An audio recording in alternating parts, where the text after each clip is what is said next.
안녕하세요. 자, 오늘은 129페이지죠. 예. 자, 우리가 지난주까지 배운 게 거기 129페이지 7번 점유치력시효 요거 배웠죠. 오늘은 가로 3번에 이제 등기법상 권리변동의 종류 요거 한번 배워봐야죠. 자, 우리가 이제 자꾸 배우기 전에 우리가 이제 첫 주에 우리 배웠던 요걸 한번 인지해 놓으셔야죠. 자, 요거 뭐예요? 이게 표제부죠. 여기 이제 뭐예요? 가구죠. 여기 뭡니까? 얼구. 자, 표제부는 권리의 사실이에요. 사실. 표제부, 가구는 이제 소유권이고, 얼구는 소유권 이해 권리. 여기 이제 몇 부분이에요? 세 부분 편성. 편성하면 뭘 기억해 두셔야 돼요? 바로 등기부의 개념이 생각나야 돼요. 그러면 등기부란 표제부, 가구, 얼구 몇 부분으로 편성이 되어 있다. 세 부분으로 편성이 되어 있다. 그러면 거기 129페이지 맨 밑에 가로 3번을 한번 봐봐요. 1번의 등기법 3조의 부동산 표시. 부동산 표시가 뭡니까? 바로 표제부를 기억해 두셔야죠. 자, 소유권, 재산권, 지역권. 대표적으로 이제 소유권은 가구고, 지상, 지역, 전세, 저당권, 권리질권. 권리질권은 좀 조심해 놔야 됩니다. 여기에 비해서 동산질권은 등기 능력이 없고요. 그 다음에 채권, 담보권 요거 조심해 놓고, 임차권에 이제 보전, 이전, 설정, 변경, 처분에 제한 소멸을 등기한다로 규정하고 있다. 대표적으로 그래서 요 6개를 좀 꼭 기억해 달라고 그랬어요. 어떻게 외우냐면 이렇게 외워두세요. 보설. 자, 이변, 처서라고 이렇게 한번 암기를 해 둘 필요가 있어요. 앞으로 이렇게 이제 보설, 이변, 처서. 보가 뭐예요? 보전, 보전이고, 설이 이제 설정, 이전, 변경, 처분에 제한 소멸. 여기에서 이제 매년 출제되는 게 있어요. 이게 출제가 안 되면 말이 안 돼요. 대표적으로 요 보전이라는 것은 출제가 안 되면 안 돼요. 등기법의 모든 출발점이 바로 보전 등기부터 출발하기 때문에. 자, 그 다음에 여기 우리가 처분의 제한과 관련돼서 이것도 매년 우리가 출제가 돼요. 그러면 보설, 이변, 처서에서 그래서 하나씩 의미를 우리가 잡아봐야 돼요. 그래서 대표적으로 거기 제가 박스에 정리를 해놨어요. 그 밑에 129페이지 2번 보니까 권리변동과 관계 있는입니다. 있는 동그라미 쳐놨어요.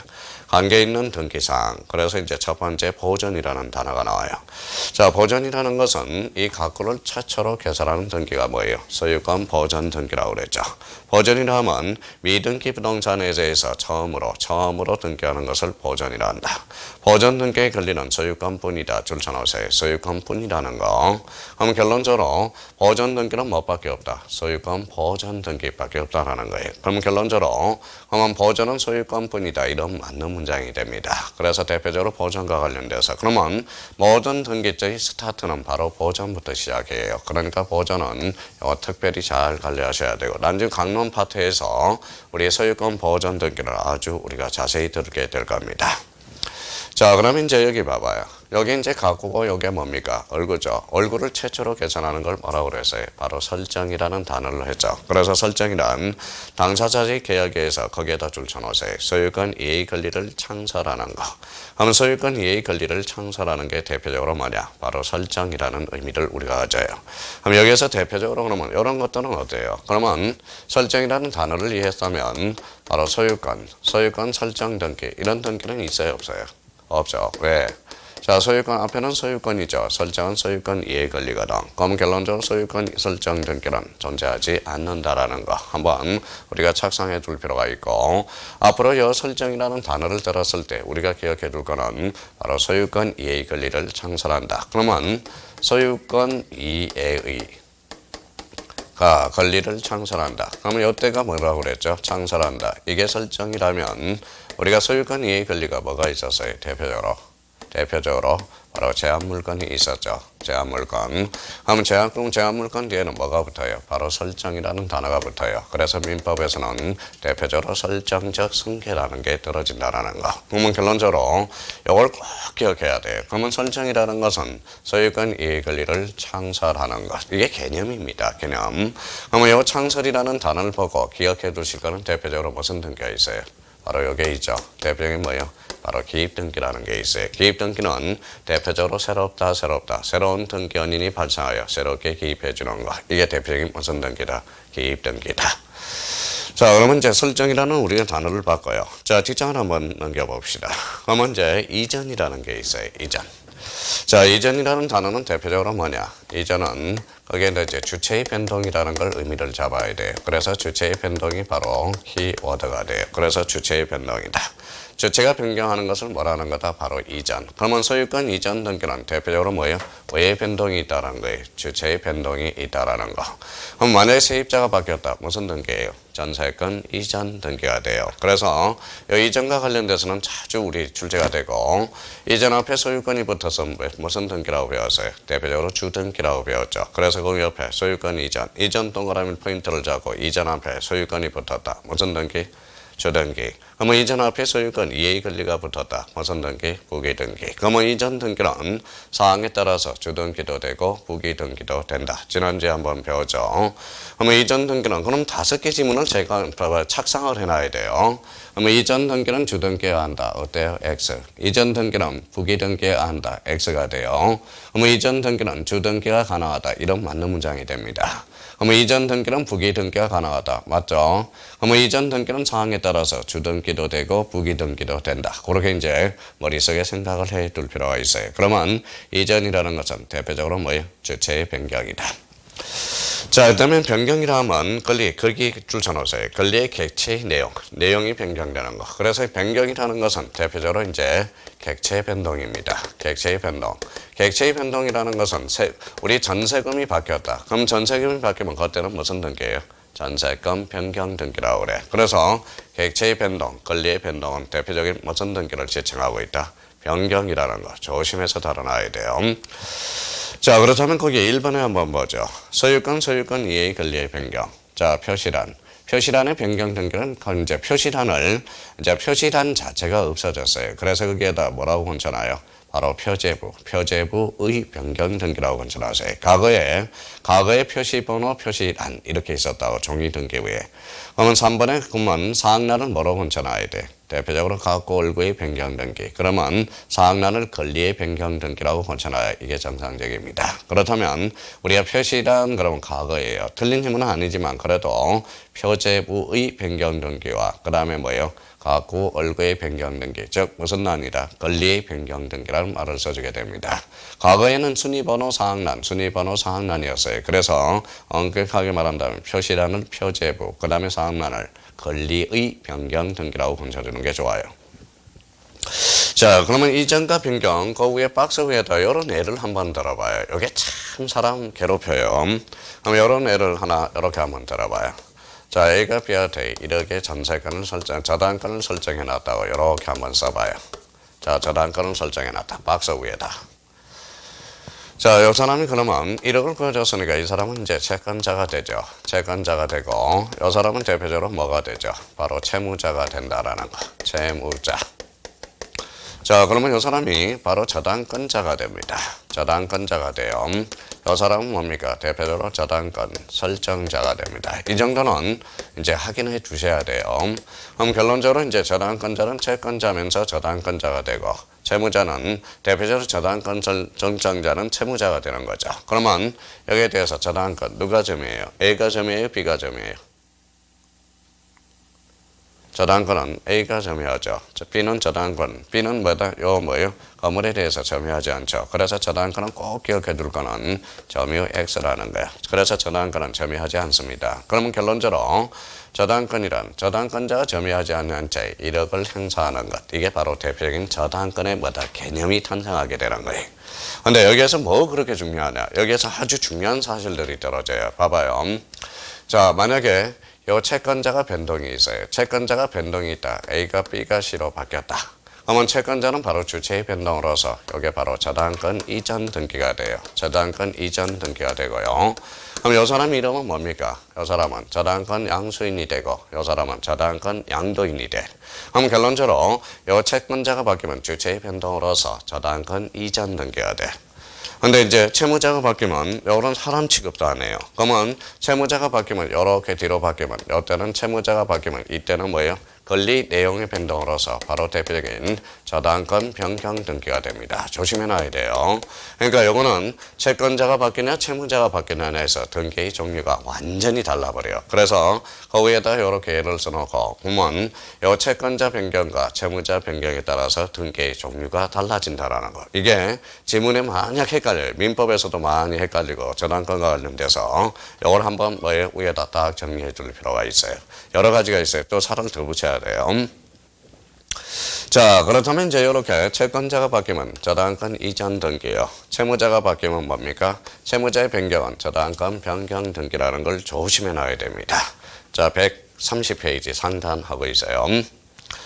자, 그러면 이제 여기에서 이제 또 한 번 따져보자고요. 그러면 채권자가 바뀌었다. B로 C로 바뀌면 이때 등기원인은 대표적으로 채권 양도가 돼요. 채권을 양도한 거예요. B가 C한테 채권 양도가 되고.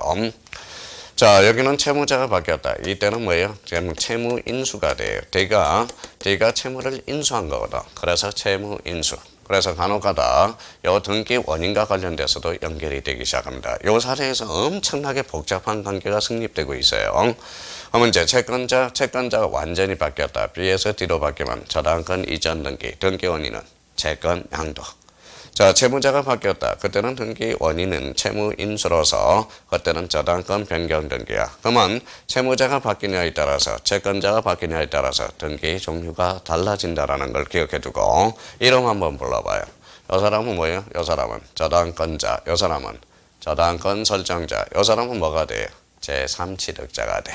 그럼 이 사람은 뭐가 됩니까? 저당권 양수인이 되고 이 사람은 저당권 양도인이면서 저당권자가 돼. 자, 그러면 또 하나 두 개를 더 설명을 해야 돼. 여기에서. 자, 만약에 요 채권자가 바뀐 게 아니라 채권자 주소 변경을 가져와서요. 만약에 채권자 뭐예요? 요거와 관련돼서 요거만 떨어진다면 채권자 주소 변경을 가져왔어요. 이때는 무슨 등기인지 봐봐요. 자, AB의 관계에서 요 채권자의 주소가 바뀌었으면 이 사람은 등기 명인이거든.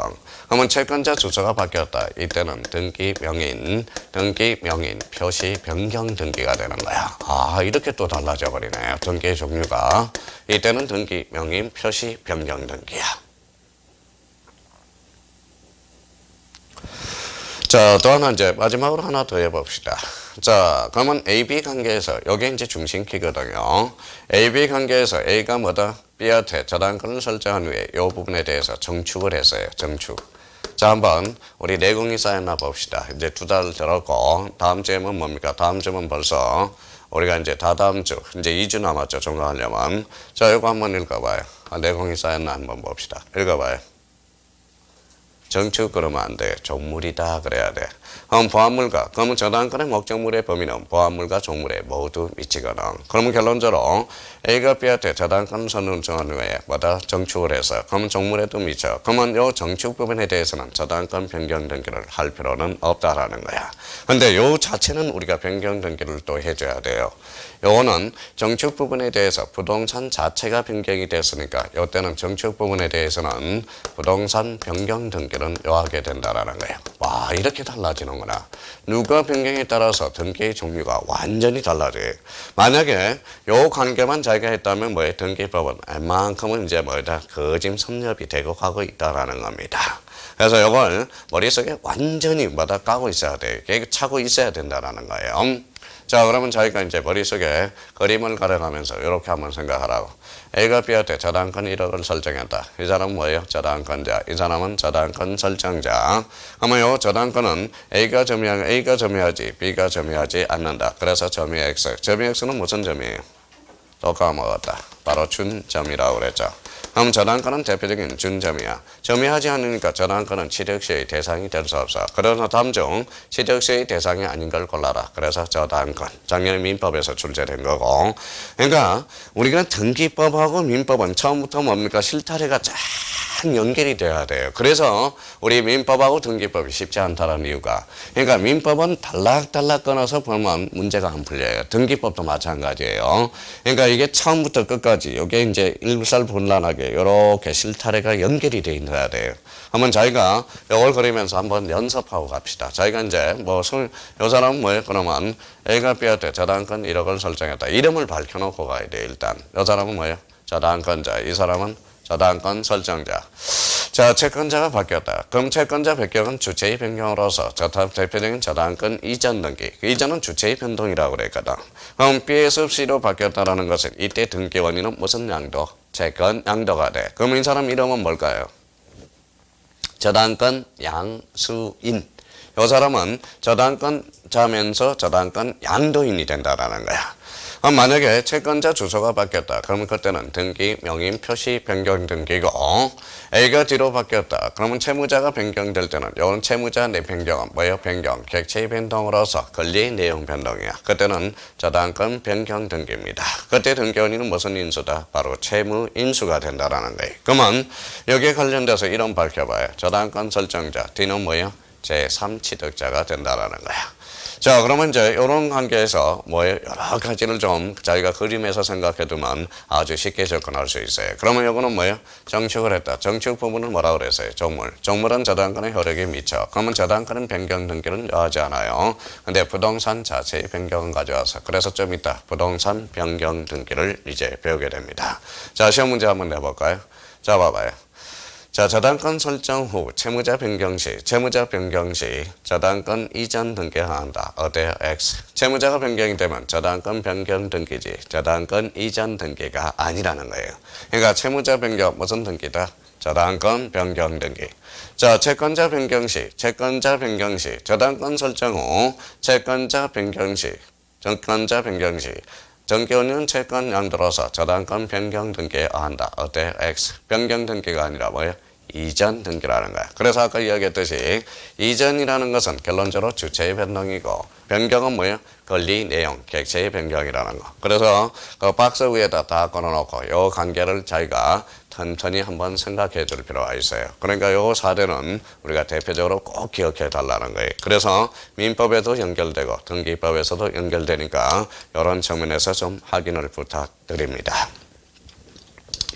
자, 그렇다면 이제 이전과 관련돼서 이제 이전과 변경. 자, 처분의 제한 별표 3개 놓으세요. 자, 처분 제한과 관련돼서는 대표적으로 소유권 이해 권리자가 가지는 일정한 처분 권능을 제한하는 게 바로 처분 제한이에요. 대표적으로 처분 제한과 관련돼서 대표적으로 뭘 우리가 들었죠? 바로 압류와 가압류를 우리가 했죠. 가압류, 가처분. 자, 1번의 처분 제한은 반드시 법률의 근거가 있어야 돼요. 조심해야 됩니다. 법률의 근거가 있어야 돼. 거기 박스에 정리 설명이 나왔죠. 계약으로 정할 수도 없고 특약으로 정할 수도 없어. 대표적으로 반드시 법률의 근거가 있어야 된다라는 거. 자, 대표적으로 이제 뭐예요? 압류라든지 가압류, 가처분, 그 다음에 경매 개시 결정 등기, 공유물 분할 금지 특약, 전세권 양도 금지 특약. 이게 대표적인 처분 제한입니다. 근데 우리 처분 제한과 관련돼서 자주 출제된 것은 대표적으로 뭐가 있어요? 바로 가압류, 가처분. 이거 꼭 기억해 둬야 돼요. 자, 우리가 이제 가압류, 가처분, 대표적으로 가압류와 가처분의 실익은 어디에서 나타나요? 이제 다 까먹으면 안 돼요. 가압류, 가처분. 이거는 이제 벌써 4-5번째 하는 거예요. 가압류는 뭐라고 그랬어요? 대표적으로 이제 금전, 치위종 권리가 금전일 때, 가처분은 바로 금전 이해 권리일 때, 금전 이해 권리. 자, 금전으로 피보전 걸리면 대표적으로 뭐를 쓴다고 그랬어요? 가압류를 쓴다고 그랬죠. 그러면 채권자가 채무자한테 1억을 줬다. 근데 채무자가 돈을 안 갚아. 그때는 가압류, 가처분. 가압류가 돼요. 그러면 가처분은 금전 이해 권리. 이렇게 이제 의미. 그래서 가압류, 가처분과 관련돼서 다시 한번 기억해 두고. 그러면 가압류 등기는, 가압류는 뭐에 특약으로 정할 수 있다. 어때요? X. 특약으로 정할 수 없어요. 반드시 뭐에 근거가 있어야 돼? 법률의 근거가 있어야 된다라는 거. 자, 그러면 가압류, 가처분과 관련돼서 대표적으로 뭡니까? 법원이죠. 법원이니까 대표적인 뭐예요? 바로 촉탁 등기로 이루어지고, 우리 지난주에 배웠던 소유권의 가처분 등기는 뭐예요? 그때는 주등기고, 소유권 이해 가처분 등기로 무슨 등기? 부기등기. 자, 가처분 등기는 사항에 따라서 무슨 등기도 돼요? 주등기도 되고 부기등기도 된다. 다시 한번 생각해 둘 필요가 있어요. 그래서 처분 제한 등기는 대표적으로 가압류, 가처분들 자주 출제되고요. 여기에서는 자, 그러면 이제 자기가 착상을 해야 돼. 책을 읽으면서. 가압류 등기는 청구 금액을 표시한다. 어때? X. 가처분 등기는 청구 금액을 표시할 필요가 없어요. 청구 금액은 대표적으로 뭐예요? 가압류야. 그렇게 이제 출제가 돼요. 자, 가압류 말소는 신청해야 한다. 어때요? X. 대표적인 무슨 등기로 이루어져? 촉탁 등기로 이루어진다라는 거. 그럼 소유권의 가처분 등기는 부기등기해야 한다. 어때? X. 가처분 등기 앞에 뭐가 붙었어요? 소유권. 그때는 무슨 등기? 주등기. 거기서 요거와 관련돼서 몇 개 이제 점검만 해두면 돼요. 자, 우리 이제 일주일 전에 배웠던 거 한번 외워졌는지 테스트 한번 해봅시다.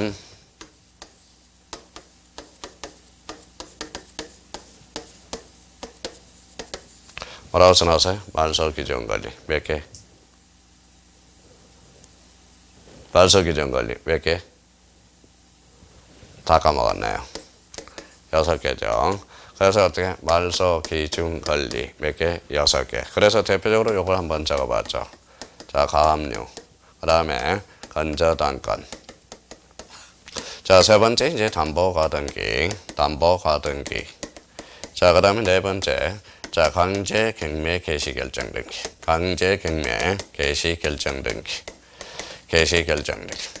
자, 개시결정등기가 있죠. 그래서 여기에 뭐예요? 가짜를 하니까 뭐예요? 자, 압류, 가압류 2개. 자, 건저당 뭐예요? 저당권, 건저당. 그래서 말소기준권리 4개가 나오네요. 자, 담보가등기, 강제경매 개시결정등기. 이게 이제 아주 나중에 어떤 의미를 쓰이죠? 바로 전세권, 저당권이 있고 전세권이 있어요. 자, 그러면 만약에 1순위, 2순위, 3순위 있으면 저당권을 기준으로 해서 요 뒤에 후순위는 말소가 돼. 이걸 바로 중개사법에서 소재주의라고 배우는 겁니다.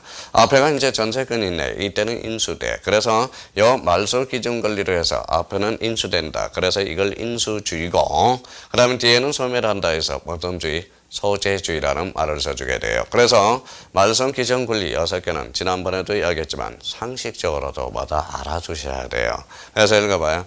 압류, 가압류, 저당권, 건저당, 뭐예요? 담보가등기, 대표적으로 뭐예요? 강제경매 개시결정등기 6개 외워둬야 됩니다. 이거는 세 과목으로 연결이 돼요. 중개사법, 그 다음에 민법, 등기법으로 연결이 되니까. 자, 그러면 말소 기준 권리에서 대표적으로 가처분 등기 있어요, 없어요? 없어. 가처분 등기는 말소 기준 권리가 아닙니다. 대표적으로 뭐예요? 가압류인 거지. 자, 그러면 밑에 이제 소멸로 해서 이제 소멸을 한번 보죠. 자, 소멸이란 등기 원인의 무효나 취소 또는 부동산의 멸실에서 권리가 원시적 후발적 소멸로 없어지는 것. 그래서 권리가 소멸하면 그때는 말소 등기고, 부동산이 전부 멸실하면 무슨 등기다? 멸실 등기라는 거. 자, 이미 다 배웠던 거고. 일단 거기까지가 우리가 요걸 외워둬야 돼. 이제 본능적으로 나와야 돼요. 이제 읽어봐요.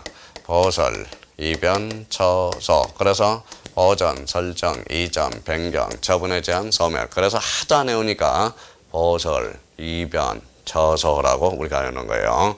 여기서 이제 보전과 관련돼서 아주 중요하고요. 처분의 제한의 대표 선수는 가압류, 가처분과 관련돼서. 그래서 보설, 이변, 처소. 다 그 기억을 해둘 필요가 있어요.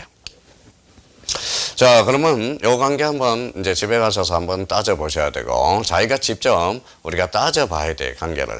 그래서 이제 요 기준 권리와 관련돼서, 자, 그러면 오늘 6개를 완전 외우고 가셔야 돼요. 자, 그러면 읽어봐요. 보설, 이변, 처소. 자, 보존 그러면 가구를 처음으로 개설하는 거 본능적으로 나와야 돼. 본능적으로. 설정이란 설정을 듣는 순간 소유권 이해 권리를 창설하는 거. 이전은 주체의 변동이고, 변경은 객체의 변동 권리의 내용 변경이야. 자, 처분의 제한은 대표적으로 가압류, 가처분 기억해 두시고, 소멸은 절대적 소멸, 권리가 소멸, 전부 소멸하면 말소 등기요. 자, 부동산이 전부 멸실하면 그때는 무슨 등기다? 바로 멸실 등기가 돼. 이미 다 배운 겁니다. 그러면 결론적으로 이제 보설, 이변, 처소. 요거 딱 머릿속에 암기가 돼야 되고. 자, 이해해서 맨날 안 돼. 이해는 이해일 뿐이에요. 그러니까 시험 문제를 풀려면 기본적으로 암기가 수반이 돼야 된다는 거야, 이제. 그러면 말소 기준 권리 몇 개다? 6개. 읽어봐요. 가압류. 가압류는 그냥 가압류 하면 2개가 이어지는 거니까. 자, 건저당 하면 2개 또 이어졌죠. 그 다음에 무슨 가등기? 담보가등기, 강제경매 개시결정등기. 상식적으로 꼭 알아둬야 돼요. 세상에 살다 보면서 말소 기준 권리 6개 모르면 이거는 말이 안 되는 소리예요. 자, 그러면 그 밑에 압류가 이제 정확한 개념이 뭔지 제가 잡아놨어요. 압류란 채권자의 금전 채권에 관하여 강제 집행의 전 단계로서 집행기관이 먼저 채무자의 재산을 사실상 또는 법률상 처분을 금지하고 이를 확보하는 강제행위. 자, 가압류는 법원이 채무자가 강제 집행을 하기 전에 재산을 숨기거나 팔아버릴 우려가 있을 경우에 금전 채권자를 위해서 나중에 강제 집행할 목적으로 채무자의 재산을 임시로 확보하는 행위가 대표적으로 뭐예요? 가압류. 여기에서 포인트는 금전이라는 게 대표적인 바로 포인트가 됩니다. 자, 가처분은 금전 이외의 물건이나 권리, 여기가 포인트가 되네요. 자, 금전 이외의 물건이나 권리를 대상으로 하는 청구권을 가지고 있을 때 그 강제 집행 시기까지 다툼 대상의 물건이 처분 또는 멸실되는 등 법률적 사실적 변경이 생기는 것을 방지하여 그 현상을 동결시키는 보전 처분이 뭐다? 가처분이다. 그래서 대표적으로 가압류, 가처분의 관계, 처분 제한 등기로서 대표적으로 꼭 두 개 기억해 둘 필요가 있어요. 그래서 이제 요거와 관련돼서 이런 것들은 이제 이런 단어들이 기초가 단단히 굳어져야 폭발력을 발휘한다니까. 이런 것들이 굳어지면 이제 강론 파트는 그냥 줄줄줄줄 읽혀 나가는 겁니다. 이게 기초예요. 자, 3번은 권리 변동과 관계 없는 동그라미 쳐놔봐요. 없는 등기할 사항. 없는 등기할 사항. 그럼 여기 이제 한번 포인트를 한번 잡아봐요. 우리가 또다시 이제 원위치로 왔어요.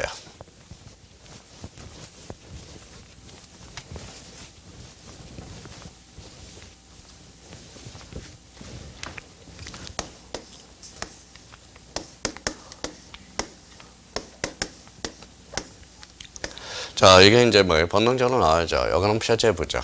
표제부. 이거는 갖고는 무슨 건? 소유권, 얼굴은 소유권, 이해 권리야.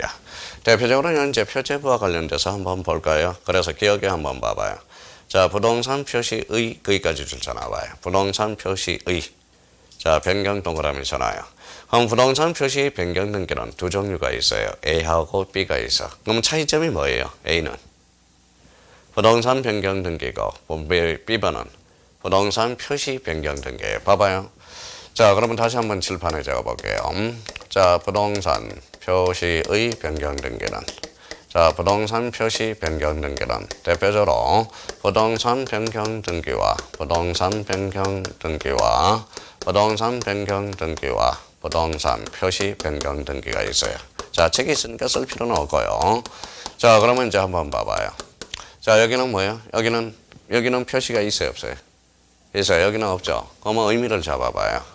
자, 부동산 표시는 권리다, 사실이다. 사실. 그러면 사실이죠. 요거는 동일성에 대한 변경이야. 그 옆에다 써놔요. B번에 줄 쳐놔요. 동일성이라는 줄을 딱 쳐놓으라고. 동일성. 그러면 여기 그러면 부동산에 대한 동일성에 대한 변경. 그러면 동일성에 대한 변경은 뭐냐? 동일성 밑에 써놔요. 대표적으로 소재와 지번의 변동이 있을 때. 소재와 지번의 변동이 있을 때. 그러면 소재와 지번의 변동이 있을 때는 요거는 부동산 표시 변경 등기라고 그러는 거야. 자, 그러면 봐봐요. 행정구역 변경이 됐다. 그러면 행정구역은 대표적으로 동일성에 대한 변경이죠. 읽어봐요. 부동산 표시 변경 등기가 되는 거고, 이 부동산 변경 등기는 뭐냐? A번으로 가서 부동산 자체 동그라미 쳐나와요. 자체. 자, 우리가 요거는 이제 설명을 한번 들어봐요. 아, 그런다. 그러면 들을 수 있어요. 자, 몇 필지예요? 한 필지. 기본 필지가 몇 필지? 7이죠. 자, 이렇게 분할을 했어요. 그럼 여기는 몇 번이에요? 7-1이 되죠. 여기에 그런 거 나눴으니까 이제 대표적으로 분필 등기가 돼. 자, 그러면 한번 봅시다. 내공이 쌓였는지. 자, 여기는 기존 필지가 일부가 줄었어요, 늘었어요? 일부가 줄었죠. 7-1이 떨어졌으니까. 일부에 대해서 원시적이에요, 후발적이에요? 후발적이죠. 그러면 결론적으로는 부동산은 요 부동산 자체의 변경이 생겼다라는 거야. 그러면 결론적으로 요때는 부동산 변경 등기, 요때는 등기부를 개설하게 돼 있다라는 거야. 그러면 대표적으로 분필 등기는 무슨 등기다? 바로 부동산 자체의 변경으로서 여기 7번은 무슨 등기한다? 부동산 변경 등기고 7-1은 뭐다? 등기부가 없었죠. 그래서 등기부를 개설하게 된다는 거야. 그럼 대표적으로 여기 한번 봐볼까요? A가 8이고 8-1이 있어요. 이렇게 합치죠. 하필 등기야. 근데 일부가 늘어났죠. 일부의 후발적 사유가 발생했죠. 그럼 부동산 자체의 변경을 가져왔네. 그러니까 요 8에 대해서는 무슨 등기? 부동산 변경 등기고 8-1은 등기부가 필요가 없어. 대표적으로 등기부를 폐쇄하게 된다는 거야. 그래서 그러면 부동산 변경 등기는 부동산 자체의 변경이야. 그러면 아까 설명을 아까 다시 들어봐요. 자, 이제 불러봐요. 이제 복습 좀 한번 해봐요. 자, 이거 1억을 저당권을 설정했다. 불러봐요. 저당권자, 이거는 저당권 설정자. 바꾸 생각을 해야 돼요. 다시요. 이 사람은 무슨 권자? 저당권자. 이 사람은 저당권 설정자. 그러면 정축을 했어요. 정축은 아까 뭐라고 그랬죠? 정물이죠. 그러면 정물에도 저당권의 효력은 미칩니다. 그러면 정축 부분에 대해서 변경 등기는 요하지 않는다라는 거야. 저당권 변경 등기는. 근데 여기 봐봐요. 그러니까 요 부동산 자체의 변경은 생겼거든. 그러면 부동산 자체의 변경, 무슨 등기? 부동산 변경 등기는 요하게 되는 거야. 그러면 결론적으로 그러면 부동산 표시의 변경 등기는 부동산 변경 등기와 부동산 표시 변경 등기. 그걸 정확하게 알아놓으면 나중에 헷갈려요. 그러면 부동산 변경 등기는 부동산 자체의 변경이고 부동산 표시 변경 등기는 뭐에 대한 변경이다? 소재, 지번 이런 거의 변경이다. 그럼 결론적으로 잡아봐요. 그러면 요거와 요거의 공통점은 뭐예요? 읽어봐요. 부동산 변경 등기와 부동산 표시 변경 등기는 바로 부동산 표시의 변경 등기잖아. 부동산 표시는 권리다 사실이다. 사실은 권리관계에 다툼이 있어 없어? 없어. 그러니까 제목을 다시 읽어봐요. 권리 변동과 관계없는 등기사항. 이렇게 이제 제목을 제가 붙여놓은 거예요. 그럼 결론적으로 표제부는 권리 변동의 관계는 없거든. 권리다 사실이다. 사실이기 때문에. 그래서 그런 의미를 제목을 붙여놓은 거고. 자, 니은을 가보죠. 니은. 자, 그러면 여기 한번 봐봐요. 니은에 대해서는 이름을 한번 봐봐요. 자, 이거는 쓸 필요 없이 한번 봐봐요. 자, 뭐라고 써놨죠? 피칠갑. 이름이 더럽죠? 피칠갑이 있어요. 근데 이제 국합성의를 인터넷 쳐보면 두 사람이 있어요. 딱 두 사람이 나옵니다. 한 사람은 뭐예요? 육사 출신이에요. 육사 출신인데 군인 모임을 많이 하나 봐. 이름이 똑같아요. 제가 한번 쳐보면. 그래서 한 사람은 적어요. 근데 갑성이 또 흔한 이름은 아니라는 겁니다. 성이. 근데 아무래도 그 한 분은 아마 육사 출신이고 군대 모임을 많이 하더라고. 그러니까 알고 봤더니 뭐예요? 그런 거고. 책을 보면 소설책에 갑성도사가 나와요. 갑성도사. 왜 갑성도사가 나와요? 우리 수강생 중에 무협지 소설가가 있어요. 합격을 했지만. 그래서 뭐예요? 배경을 그렇게 잡아놓은 거예요. 자, 그럼 한번 봐봐요. 자, 피칠갑이 이름이 안 좋아요. 그럼 뭘로 바꿀까요? 자, 피천더우로 한번 바꿔봐요. 피천더우로. 뭐 했죠? 자, 개명을 했죠. 그럼 이 집 주인이 뭐예요? 피칠갑이죠. 누구로 등기되어 있어요? 피칠갑. 그러면 이 사람이 등기 명인이라는 거야. 그러면 등기 명인이 뭘로 바뀌었어요? 피칠갑을 피천도로 바뀌었죠. 그래서 등기 명인 표시, 등기 명인 표시 변경 등기라는 거야. 그러면 등기 명인 표시 변경 등기란 그러면 피칠갑과 피천도 같은 사람, 다른 사람. 같은 사람. 그 옆에다 하나 써놓으세요. 대표적으로 그래서 단독 신청이라는 걸 잡아두셔야 되고 자주 출제를 해요. 자, 또 하나 잡을 거는 여기 순위 번호가 7이야. 그러면 7-1이 돼요. 그러면 한번 읽어볼래요? 이거 부기등기죠. 그래서 등기명인 표시 변경 등기는 언제나 부기등기로 이루어져. 옆에다 써놔요. 결론 나왔네요. 언제나 부기등기다. 소유권이든 소유권 이해에 걸리든 언제나 부기등기야. 그래서 속지 말아야 돼요. 이게 살짝 이제 출제원이 여기를 공략해요. 소유권에 관한 등기명인 표시 변경 등기는 주등기하고 소유권 이해 권리에 관한 등기명인 표시 변경 등기는 부기등기해야 한다. 이러면 틀려요. 등기명인 표시 변경 등기는 읽어봐요. 언제나 부기등기라는 거. 속아서는 절대 안 되고. 또 하나 여기 한번 봐봐요. 그럼 피칠갑과 피천도로 바뀌었다면 뭐예요? 이거는 권리 변동과 관계가 있어 없어? 없어. 그래서 뭐예요? 등기명인 표시 변경 등기란 대표적으로 이거는 뭐예요? 대표적으로 권리 변동과 관계없는 중성적인 측면이라는 거야. 자, 조심해 놔야 되고요. 자, 그러면 이제 여기서 이제 저희가 그러면 공부를 오늘 뭐예요? 공부당은 공부를 하려면 이렇게 이제 한번 다시 잡아봐요. 지우기 전에. 자, 부동산 표시 변경 등기란 대표적으로 부동산 변경 등기가 있다. 부동산 변경 등기란 부동산 자체의 변경이고 부동산 표시 변경 등기란 뭐에 대한 변경이다. 동일성에 대한 변경으로서 소재와 지번의 변동이 있을 때 이거는 부동산 표시 변경 등기가 된다.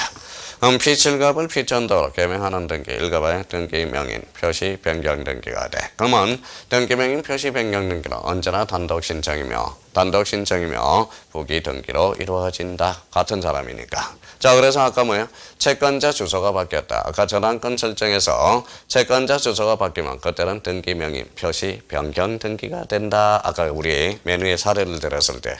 그러면 등기 명의 표시 변경 등기란 결론적으로 권리 변동과 관계없는 등기할 사항이 됩니다. 자, 그 다음에 디귿에 구분건물 표시 등기가 있어요. 구분건물 표시 등기와 관련돼서는 이미 집합건물과 관련돼서 이미 배웠어요. 그래서 그 옆에다 하나 써놔볼래? 자, 구분건물의 표시 등기는 대표적으로 이렇게 써놔요. 자, 구조상 독립성과 이용상 독립성이라고 그랬어요. 이 독립성을 갖추면 우리 집합건물로 등기할 수 있다. 그래서 이 구분건물 표시는 결론적으로 구조상, 이용상 독립성, 이게 원칙이라고 그랬어요. 지난주에 우리 배웠죠. 원칙. 여기에 대해서 대표적으로 무슨 의사가까지 반영돼야죠? 소유자, 의사가 반영해야 된다. 그래서 우리 구조상, 이용상 독립성을 갖추면 집합건물로 등기하여야 한다. 이러면 X라고 그래서요. 누가 반영이 돼야 된다? 소유자, 의사. 그러면 이게 무슨 요소라고 우리 요건이라고 배웠어요? 이거는 객관적 요건이고 대표적으로 주관적 요건이 됩니다. 내 마음이니까. 그래서 결론적으로 그러면 결론적으로 집합건물이 대상이 되기 위해서는 두 가지 요건을 갖춰야 돼. 구조상 독립성과 이용상 독립성 원칙. 그러면 이 요건을 갖추더라도 누구의 소유자 의사가 반영이 돼야 된다는 거. 이거는 민사특별법에서 또 하나 배우게 될 겁니다. 특히 집합건물 소유 및 관리에 관한 법에서 우리가 대표적으로 배우게 될 거고요. 그러면 구분건물 표시의 등기는 그러면 이 요건을 갖추면 되지. 권리 변동과는 관계가 없다라는 거야. 그럼 한번 읽어봐요. 한 동의 건물에 속하는 구분 건물 중 일부에 관해서 소유권 보전 등기를 신청한 경우는 나머지 거기에 줄쳐놓으세요. 구분 건물 표시 요거 조심해야 돼요. 구분 건물 표시 관한 등기를 동시에 신청해야 되고 하며 구분 건물 표시 등기도 등기할 사항으로 규정하고 있다. 그런데 이게 나머지 구분 건물 표시 거기가 중심키가 돼요. 엄청나게 중요한 포인트가 됩니다. 자, 그러면 자 봐봐요. 자, 그러면 이제 한번 봅시다.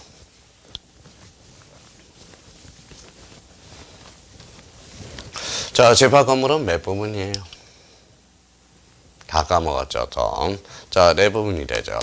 자, 한동, 전체, 표제부. 자, 두 번째는 뭐예요? 자, 첫 번째. 자, 두 번째는 뭐예요? 전유 부분 표제부. 자, 세 번째는 뭐예요? 갖고. 그 다음에 네 번째는 얼구가 있습니다. 그래서 집합건물은 몇 부분? 네 부분이 돼. 한 번만 더 불러볼래요? 복습 경험. 그래서 첫 번째 읽어봐요. 한동, 전체, 표제부. 자, 두 번째 불러봐요. 전유 부분의 표제부. 자, 세 번째 뭐예요? 갖고. 네 번째 얼구가 있어요. 자, 그러면 이제 완전 외워야 돼요. 집합건물은 네 부분. 자, 이제 출발 한번 해보죠.